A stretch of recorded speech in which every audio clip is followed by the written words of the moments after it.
dia, amigos.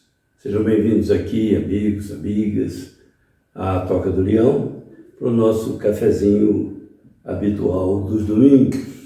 Momento de reflexão, oportunidade de compartilharmos aqui o que eu tenho à mesa, com você o que você tem à sua mesa, e naturalmente falarmos de coisas que possam ser proveitosas na nossa vida. Pedimos que se inscrevam os amigos que não são inscritos, para que possamos passar logo a marca dos 300 inscritos no canal. Também que acionem o sininho para poder receber as notificações do canal. Compartilhem com os amigos e, se acharem que valeu a pena, deem o seu gostei. No episódio de hoje, nós vamos falar sobre o poder da simplicidade. Vamos ao tema.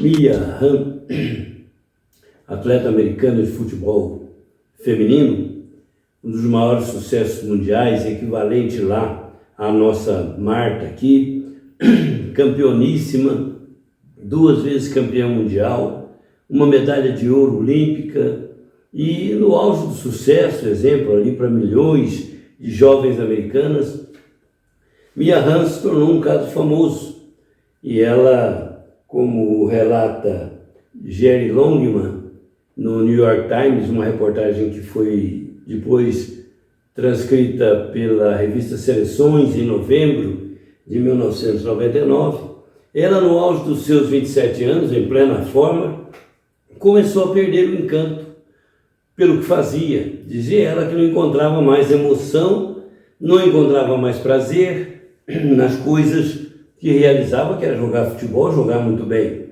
Tanto que se tornou a melhor do mundo por 2 vezes, campeoníssima, né? De mundiais, em 2 mundiais, e eu tinha obtido uma medalha de ouro no futebol feminino. Mas não estava encontrando mais prazer em jogar, prazer em fazer as coisas, porque assoberbava-se com a responsabilidade de carregar o time nas costas. Achava que tinha a responsabilidade de trazer os resultados, quando isso era da equipe toda. Claro que com o destaque dela, se esperava que ela sempre brilhasse. Mas ela disse que essa responsabilidade foi estressando-a de tal maneira que chegou um momento em que ela perdeu o encanto, perdeu a graça de fazer o que sabia fazer de melhor, porque estava carregando esse fardo da responsabilidade de carregar o time nas costas, de dar os resultados, enfim. Ela estava deixando de fazer o que ela mais sabia fazer, o que ela mais gostava de fazer, que era jogar futebol. Até que, certo dia, os amigos começaram a se preocupar com isso e chegar para ela e dizer: olha, não faça isso, não fique tão sobrecarregada, né? E num determinado momento alguém disse para ela: limite-se a jogar, faz o que você sabe melhor, você é um estouro, se você se limitar a jogar o futebol que você sabe, está resolvido o problema, né? Qualquer que seja o resultado, dê o seu melhor, faça o que você sabe fazer de melhor, que é jogar futebol. E assim ela fez, recuperando o encanto pelo futebol. Ainda continuou sucesso durante muito tempo, mas aquilo que me chamou mais a atenção nesse episódio de Mia Hamm, citado aí na revista Seleções de novembro de 1999, pela abordagem feita por Jerry Longman no New York Times, ela foi fazer exatamente o que é mais importante na vida, né? Descobrir o poder da simplicidade. Qual é a simplicidade? Ela era uma craque de futebol, era uma jogadora extraordinária, sabia fazer isso como ninguém, tanto que se notabilizou no seu esporte predileto. Então, quando ela simplificou as coisas, deixou de carregar resultados, contabilidade dos jogos nas suas costas, ela ganhou liberdade para fazer o que ela mais sabia, que era jogar. Então, simples para ela era jogar. né? Não era, obviamente, simples para ela carregar todo esse fardo da responsabilidade, da fama, dos resultados, de fazer o time triunfar sempre. Ia ter jogos em que seriam vitoriosos e jogos em que perderiam, naturalmente.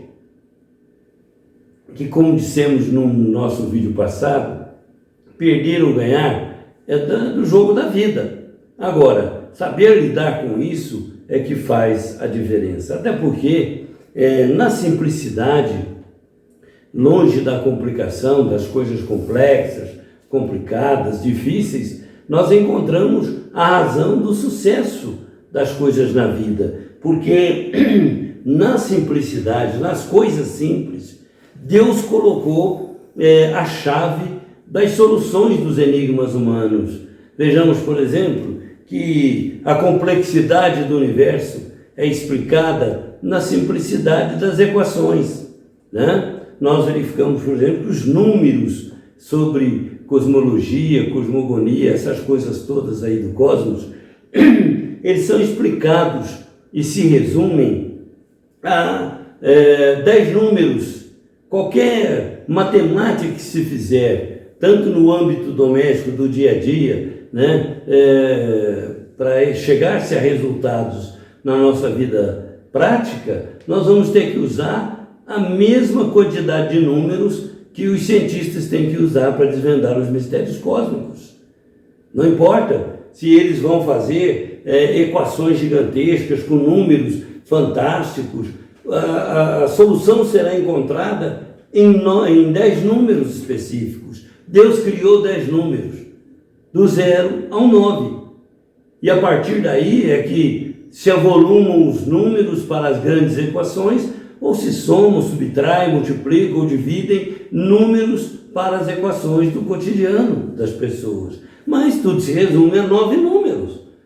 Deus não entregou uma equação gigantesca para que nós resolvêssemos os nossos problemas. Ele nos deu 10 números, do 0 ao 9, nós vamos fazendo somas, subtrações, nós vamos fazendo divisões, multiplicações e vamos encontrando os resultados para a vida. Para resolver o problema das horas, ele nos deu segundos. Então 60 segundos formam 1 minuto, 60 minutos formam 1 hora, 24 horas formam um dia, né? 30 dias formam um mês, mas durante a semana são 7 dias, nós temos um domingo, um sábado e 5 feiras, então nós temos uma contabilidade simples de 7 dias por semana. Não importa se o ano dura 50 e tantas semanas, se uma vida vai exigir tantas semanas, né? A verdade é que para compor uma semana nós vamos utilizar apenas essa continha miúda de 7 dias de cada vez. Mas para fazermos um dia nós vamos ter que viver segundos. Nós podemos viver uma vida de 100 anos, 50, 60 anos, mas nós teremos que vivê-la segundo a segundo, um dia por vez, uma semana, um mês, um ano a cada período. Não temos como viver uma vida de 100 anos assim, num estalar de dedos, né? Nós temos que viver assim como para caminhar 1 quilômetro, temos que ir centímetro a centímetros, um passo atrás do outro, para fazermos uma longa caminhada. Para percorrermos uma estrada de milhares de quilômetros, nós vamos ter que seguir metro por metro, centímetro por centímetro.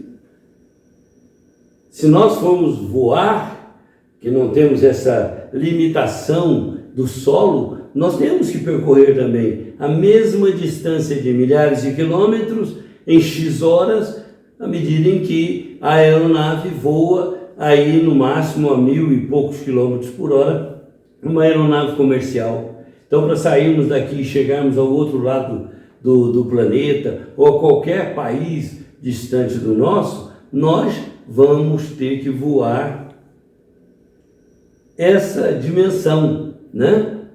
Respeitar o limite de velocidade da aeronave. Quanto ela percorre de quilômetros em 1 hora?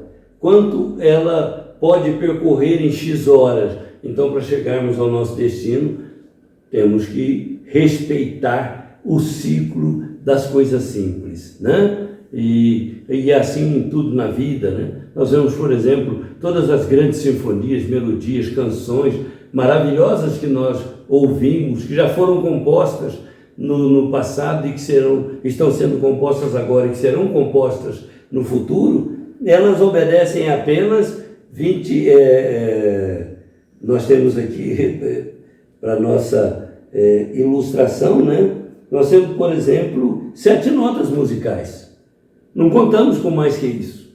Então, todas as composições, variações melódicas, elas obedecem às 7 notas musicais que foram estabelecidas, né? Nós verificamos, por exemplo, que o alfabeto que escreveu a história da humanidade, que escreveu as melhores peças, os melhores filmes, melhores livros, melhores textos, as melhores falas, elas tiveram que utilizar apenas 26 letras do alfabeto. Que coisa maravilhosa! Então a bondade de Deus simplificou para o ser humano para que ele não complicasse, mas quando nós complicamos as coisas, aí a vida fica difícil, fica desagradável, a gente perde o encanto pela vida, porque nós estamos complicando tudo aquilo que é simples. Vejamos, por exemplo, que as maiores lições de vidas do planeta vieram, segundo os filósofos gregos, em 2 ensinamentos muito interessantes. Um mais popular, né? Conhecido há milhares de anos, que é o conhece-te a ti mesmo, né? Conhece-te a ti mesmo. Então são 4 palavras ali que simbolizam o segredo do sucesso espiritual. Conhecer-se a si mesmo. Vejamos que a simplicidade veio aí. Mas há um segundo ensinamento dos gregos antigos que também é muito interessante: nada em excesso. Então vejamos, 3 palavrinhas: nada em excesso. Tudo em excesso sobrecarrega, tira o foco, tira a alegria, tira a felicidade de desfrutar das coisas. Então vejamos que Deus simplificou tudo para nós, mas nós temos um prazer em simplificar as coisas, né? Albert Schweitzer, médico e escritor, que viveu uma parte da sua vida em Lambaréné, no Gabão, prestando serviço àquelas comunidades absolutamente desprovidas de recursos, e ele, né, levava urinóis para o Gabão. Vejamos que da simplicidade de um médico, de um filósofo, Schweitzer dizia que a grande culpa do ser humano é ele saber que ele pode voltar atrás todos os dias dos seus excessos, dos seus erros, dos seus equívocos, das complicações que ele mesmo arruma na vida, né? De tudo aquilo que podia ser simples, mas ele complica, né? Mas o homem não volta. Quer dizer, talvez por isso a nossa vida às vezes nos pregue peças. A gente que podia ter muitas razões para ser feliz na simplicidade, às vezes abre mão dessas razões na complicação das coisas, né? Então nada em excesso, preocupação em excesso. Eu chego a dizer até que dinheiro em excesso pode trazer alguns problemas. Sucesso abundante em excesso pode nos trazer complicações de lidar com isso, né? E isso tudo para que a gente possa refletir, né? Pensar um pouco em simplificar as coisas. E para simplificar a vida, Deus enviou Jesus para nos dizer que a lei fundamental que pode reger as nossas vidas para a felicidade plena e para a felicidade eterna é a lei do amor. Amar ao próximo como a nós mesmos. Essa é uma regra simples que decorre de uma regra igualmente simples: amar a Deus sobre todas as coisas, né? Amar de todo o nosso coração, amar de toda a nossa firmeza, toda a nossa fé, toda a nossa integridade, todo o nosso empenho, todo o nosso esforço. Porque o resto, disse Jesus, o Pai, que é Deus, os acrescentará. Então Deus nos acrescentará aquilo que for necessário, tendo feito de nossa parte, nós conseguindo fazer de nossa parte aquilo que nos diz respeito, usando as regras simples que Deus criou para todos nós. Por isso, um dia tem 24 horas, dividido em 12, 12 para trabalho, 12 para descanso. Deu-nos a noite para nós descansarmos e nos deu o dia para nós operarmos, criarmos, trabalharmos, fazermos as coisas. E nos deu as pessoas, aquelas que nos amam, as que estão conosco porque nos querem bem e que somam conosco, para que juntos, sem solidão de ninguém, possamos ganhar a felicidade de sermos amados e de podermos amar as criaturas. Não há nada mais simples do que amar a Deus sobre todas as coisas e amar ao próximo como a nós mesmos. Nessas regras de simplicidade, trouxemos para o episódio de hoje, essa ideia de que a simplicidade é poder. Com ela, nós podemos fazer, com poucas coisas, mover o universo. E é isso que Jesus vem nos ensinar com as leis morais da vida e que Deus simplificou para nós com as outras leis que regem todos os outros campos da atividade humana, permitindo ao homem mais simples, como o homem mais célebre, mais intelectualizado, viver com poucas ferramentas de simplicidade o poder de ter uma vida feliz. Desejamos a todos um domingo de paz, um domingo de alegria, tomando o nosso cafezinho, convidando-os a refletir sobre o poder da simplicidade, o poder das coisas simples que Deus criou para todos nós, oferecendo tudo de maravilhoso, de exponencial, de impensável e inimaginável, partindo de coisas simples, porque Deus é simplicidade, embora toda a complexidade da sua obra, que se explica pela simplicidade do raciocínio e do pensamento humano. Que Deus nos abençoe e nos dê a sua paz. Até o nosso próximo encontro, nosso próximo episódio, quando trataremos de um outro assunto e tomaremos um outro cafezinho juntos, para a nossa alegria de sempre. Muita paz. Fiquem com Deus.